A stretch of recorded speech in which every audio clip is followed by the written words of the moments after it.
Gak bisa move on dari mantan pacarnya saat mendengar sang mantan bertunangan dengan orang lain, dirinya ngamuk hingga lebih memilih menghabisi mantan pacar sendiri. Kejadian ini terjadi tepatnya di tanggal 23 Juni 2023 di Kabupaten Cilacap, Jawa Tengah. Saat itu seorang petani pagi-pagi lewat saat dirinya akan kerja mencangkul. Menemukan sesuatu yang aneh, tampak di sawahnya ada satu jalan yang dilewati orang dan petani tersebut menyusuri jalan tersebut. Di tengah-tengah petani tersebut kaget menemukan sesosok jasad yang ternyata tertimpa lelumpuran dari sawah tersebut hingga akhirnya petani tersebut lapor kepada warga dan tak lama lapor kepada pihak yang berwajib. Usai mendapatkan laporan ini, tak lama pihak kepolisian pun datang ke TKP, menyelidiki kasus ini dan tak lama membawa jasad ke rumah sakit untuk dilakukan otopsi dan identifikasi korban. Para warga di sana langsung geger dan bingung penasaran siapa korban tersebut dan siapa yang melakukan kekejaman ini kepada korban. Hasil otopsi sendiri mengungkapkan kalau korban diduga dianiaya hingga berujung sudah tak bernyawa dan bahkan korban pun mendapatkan perlakuan pemerkosaan dari pelaku. Masih menurut tim medis dari pihak otopsi menyebutkan korban banyak luka di kepala dan juga lebam di leher. Hasil identifikasi sidik jari pun menyebutkan kalau korban bernama Resti Lindah Rohyana, berusia 23 tahun, warga Cilacap, Jawa Tengah. Setelah dilihat dari file kepolisian, ternyata korban Resti sendiri dicari pihak keluarganya, bahkan pihak keluarga sudah melaporkan kepada pihak yang berwajib. Karena sebelumnya keluarga melaporkan kehilangan Resti, tak hanya lapor polisi, keluarga pun langsung mencari Resti lewat sosial media. Tak lama pihak dari kepolisian pun memberitahu keluarga Resti dan keluarga Resti pun langsung datang ke rumah sakit. Pihak yang berwajib pun meminta keterangan dari sahabat-sahabat Resti dan juga keluarga Resti tentang Resti dan kepribadian, bahkan tentang masalah pribadi Resti. Akhirnya setelah meminta info dari keluarga Resti, dicurigai satu nama oleh pihak kepolisian. Tak lama pihak kepolisian pun datang ke rumah yang dicurigai keluarga Resti. Setelah diselidiki, ternyata di rumah tersebut terdapat cincin tunangan Resti dan handphone Resti. Pihak yang berwajib langsung mengamankan orang tersebut yang ternyata mantan pacar dari Resti sendiri.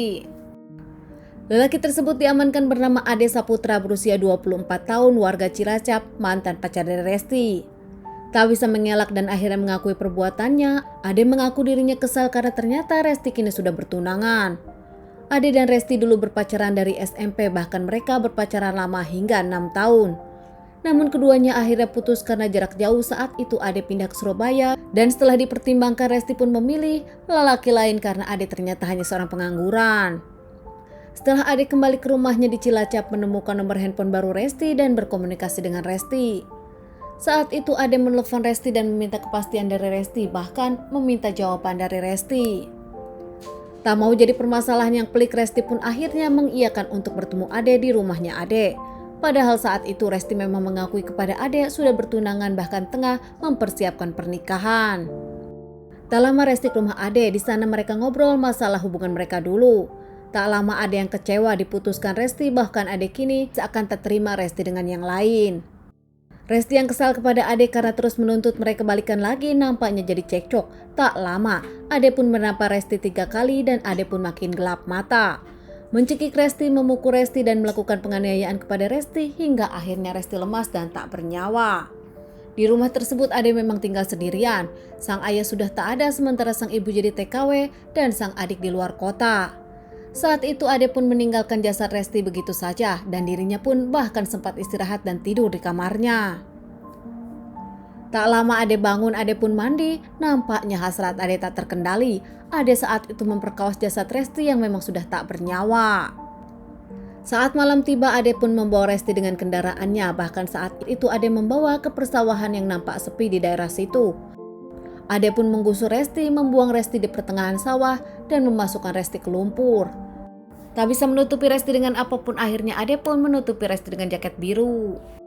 Setelah melakukan aksinya, Ade pun kembali pulang ke rumah, beres-beres, mandi, dan Ade pun tidur, berkelakuan seakan tak terjadi apa-apa. Tak merasa bersalah, Ade terus menyalahkan Resti yang dengan lelaki lain, padahal sudah jelas Resti dengan Ade sudah putus. Karena saat itu menurut keluarga, sang calon tunangan pun baik kepada Resti dan keluarga, bahkan punya masa depan yang cerah. Keluarga Resti pun mengungkapkan kalau Resti mencintai tunangannya, putus dengan Ade karena Ade hanyalah mantan masa lalunya, bahkan Ade adalah pacar cinta monyetnya.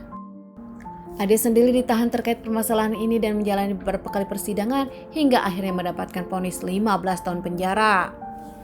Sementara tunangan dari Resti mengungkapkan dirinya tahu Ade, Resti pun menceritakan kalau dirinya kerap diganggu Ade dan Ade kerap minta balikan kepada Resti. Kini kesedihan dirasakan oleh tunangan Resti dan juga keluarganya. Memaafkan Ade namun tetap proses hukum berlangsung dan kini keluarga pun hanya bisa berserah. Teman-teman, sekian dulu bahasan kasus yang aku bawakan kali ini. Semoga ini bisa dijadikan pelajaran untuk kita semua dan ditunggu bahasan kasus-kasus selanjutnya.